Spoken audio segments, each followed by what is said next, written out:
Assalamualaikum warahmatullahi wabarakatuh. Nah, pada kesempatan malam ini kita akan belajar mengenai 4 materi tentang bimbingan konseling. Yang pertama yaitu fungsi dan prinsip dari bimbingan konseling. Yang kedua yaitu cara mengatasi lambat belajar, terus motivasi belajar, dan yang terakhir yaitu peran guru dalam bimbingan konseling. Yang pertama yaitu fungsi dan prinsip dari bimbingan konseling.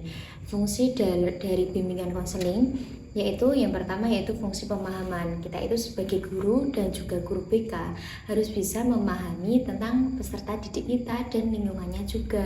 Nah, ketika mereka sudah paham, itu diharapkan mereka nanti bisa lebih peka atau lebih bisa paham dengan dirinya sendiri juga. Dan yang kedua yaitu adalah fungsi pencegahan. Fungsi pencegahan yang dimaksud ini adalah ketika di lembaga, ketika di sekolah, kita itu harus bisa mencegah hal-hal yang bisa menjadikan peserta didik kita itu kurang baik, seperti bertengkar atau apa. Nah, sebelum itu terjadi, kita itu harus mencegahnya terlebih dahulu gitu. Dengan cara apa? Dengan cara ya dengan memberikan pemahaman itu tadi dari awal. Kita balikan dari awal itu, kita memberikan pemahaman, kita mencegah. Dan yang ketiga yaitu fungsi pengembangan. Fungsi pengembangan ini itu lebih proaktif dibanding fungsi lainnya. Karena apa? Karena dia itu memfasilitasi pengembangan konseling. Sebagaimana maksudnya itu kayak misalkan dalam suatu lembaga, dalam suatu sekolah itu bimbingan konselingnya itu hanya seperti gitu-gitu aja. Nah, itu bisa dikembangkan dengan apa? Dengan ikut dengan pelatihan, dengan ikut dan lain sebagainya.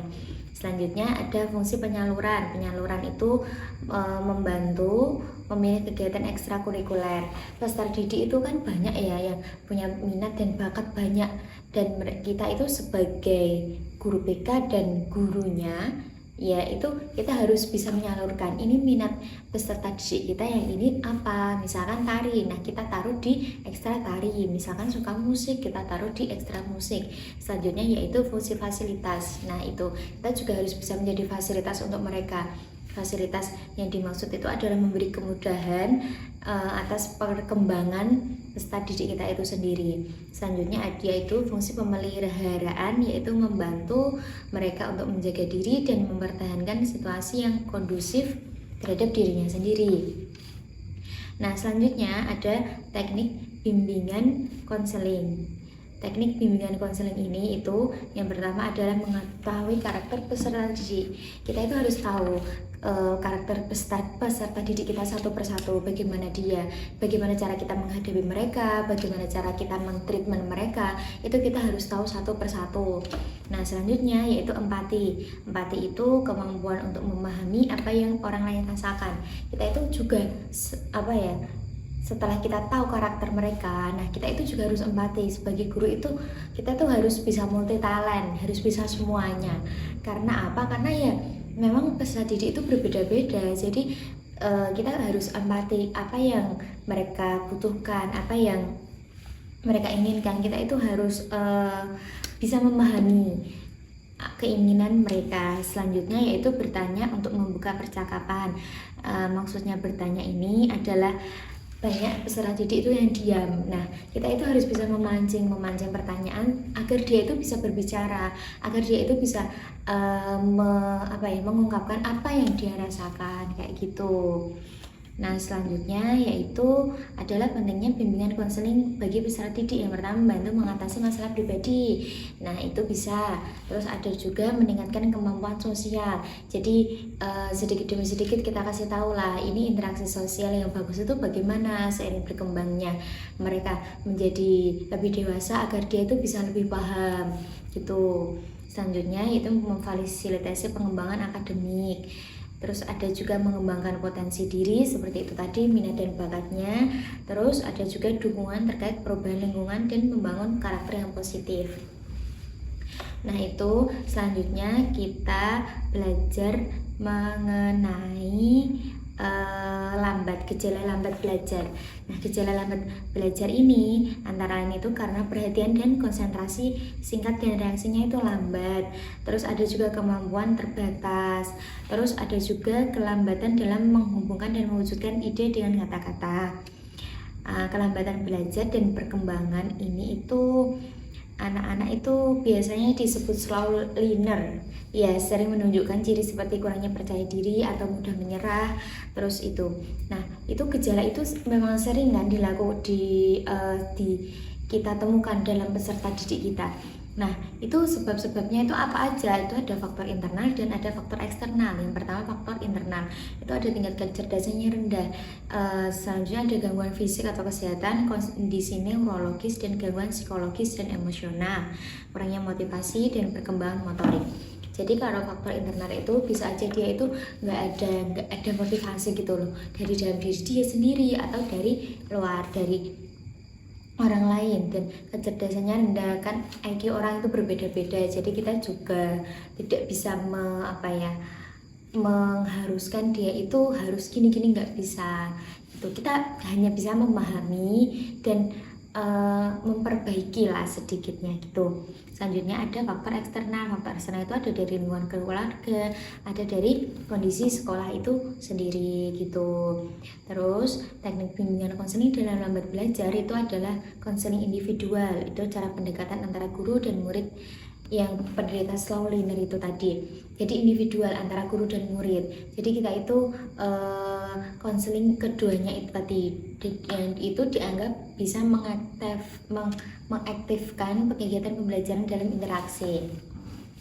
Selanjutnya yaitu konseling kelompok, yaitu lebih menekankan pada upaya perbaikan permasalahan belajar seperti keterlambatan dalam belajar. Ada juga yaitu pendekatan remedial. Pendekatan remedial itu digunakan untuk guru dan anak yang sedang mengalami lambat belajar dan peserta didik berada di kelas sebagai strategi memperbaiki nilai. Ya, misalnya ada UAS, nah ternyata dia itu memang nilainya jelek, jadi kita bisa melakukan dengan pendekatan remedial itu tadi dengan segala teknik-teknik yang baik lah gitu.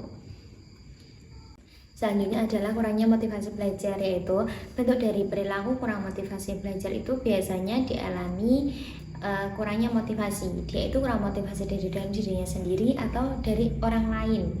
Itu ada beberapa faktor yang mempengaruhi. Yang pertama itu faktor fisik. Faktor fisik itu meliputi nutrisi, kesehatan, dan fungsi fisik, terutama panca indera. Terus yang kedua yaitu ada faktor psikologis, hubungan yang mendorong atau menghambat aktivitas belajar pada siswa yang meliputi tingkat kecerdasan, gangguan emosionalnya. Penyebabnya itu ada kurangnya perhatian guru di sekolah, ada menggunakan metode belajar yang kurang tepat, atau siswa yang tidak memiliki impian dan cita-cita. Masalah keluarga yang pertama yaitu tadi kurangnya perhatian guru. Jadi itu tadi, kita sebagai guru itu harus bisa memahami dan bisa tahu memberikan empati kepada peserta didik kita sendiri. Dengan metode belajar kita itu harus bisa menerapkan ini metode belajar yang tepat ini apa ya, agar dia itu bisa termotivasi untuk belajar. Nah itu kita harus memang benar-benar belajar. Jadi meskipun kita mengajar, tapi kita setiap hari juga harus belajar gitu. Siswa tidak memiliki impian dan cita-cita. Setelah itu juga termasuk PR guru. Jadi kita itu harus bisa menjadikan siswa-siswa kita itu punya cita-cita yang tinggi, punya semangat juang yang tinggi gitu. Setelahnya ada masalah keluarga. Jadi di samping kita menjadi guru, kita itu harus bisa menjadi pendengar yang baik, harus jadi psikolog kayak gitu. Jadi misalkan mereka itu berkenan untuk memberikan ceritanya tentang masalah keluarga kepada kita, kita harus mendengarkan dengan baik dan jangan memberikan motivasi gitu. Terus ada teknik bimbingan kurang motivasi belajar. Yang pertama adalah konseling kelompok, ada teknik modeling, ada teknik penguatan positif, dan teknik kognitif. Itu. Terus ada juga dari konseling behavioral, konseling individual, dan konseling keluarga. Jadi banyak tekniknya, itu banyak. Jadi tergantung peserta didiknya gitu. Selanjutnya yang terakhir adalah guru sebagai tokoh bimbingan. Guru itu memiliki peran yang sangat penting sebagai tokoh bimbingan dalam proses pendidikan, terutama di tingkat sekolah dasar, karena dari sekolah dasar itu mereka itu memulai dari belajar kayak gitu. Nah, kode etik guru sebagai konselor, tujuan utama penyusunan dari kode etik ini itu untuk memberikan pedoman perilaku profesional bagi guru bagi guru BK dan atau konselor, membantu untuk memberi pelayanan yang berkualitas dan mendukung visi dan misi organisasi menjadi dasar penyelesaian permasalahan. Fungsi dari peran guru sebagai pembimbing yaitu Director of Learning, direktur belajar. Artinya itu guru dihadapkan mampu mengarahkan seluruh aktivitas belajar siswa agar tujuan pembelajaran tercapai secara optimal. Jadi peran kita sebagai guru BK kita itu harus memberikan pengajaran, memberikan mengarahkan agar pembelajaran ini bisa menjadi pembelajaran yang optimal. Itu gimana kayak gitu. Itu peran kita sebagai guru, PR kita sebagai guru. Jadi kita harus pintar-pintar untuk belajar, yaitu guru yang pertama itu guru sebagai pembimbing. Dia itu berperan sebagai panutan. Guru itu kan yang digugu dan ditiru. Jadi kita itu harus bisa jadi pembimbing yang baik untuk peserta didik kita. Terus sebagai pengajar, kita mengajar yang bagus dengan metode yang bagus, dengan metode yang mereka mudah memahami seperti itu. Dan sebagai pelatih ini maksudnya itu membentuk keterampilan dasar siswa. Peran-peran ini tuh menunjukkan bahwa guru SD itu tidak hanya mengajar, tapi dia itu membimbing, melatih, ya semuanya.